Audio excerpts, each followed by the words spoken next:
Pemirsa, di sela rutinitasnya sebagai anggota Polri, seorang polisi di Lamongan, Jawa Timur gemar merawat orang dengan gangguan jiwa dan gelandangan. Punya yang panjang, mana? Coba, jangan berdiri, sudah. Makanya yang banyak, biar cepat sehat.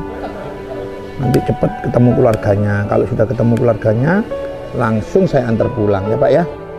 Setiap hari kegiatan kami, sebelum melaksanakan dinas dan setelah melaksanakan dinas, alhamdulillah kami selalu merawat saudara-saudara kita yang saat ini masih belum diberikan kesehatan Allah.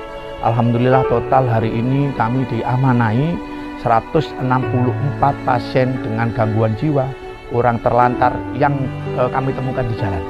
Allahu Akbar. Saat ini saya sedang mengikuti seleksi tes sekolah calon perwira.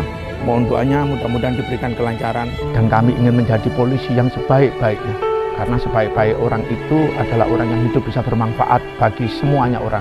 Semoga bisa menjadi polisi yang amanah, jujur, manfaat untuk lingkungan dan untuk warga negara Indonesia.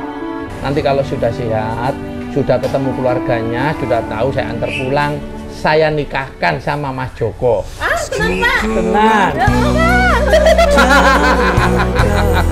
Kadang tak setia kepada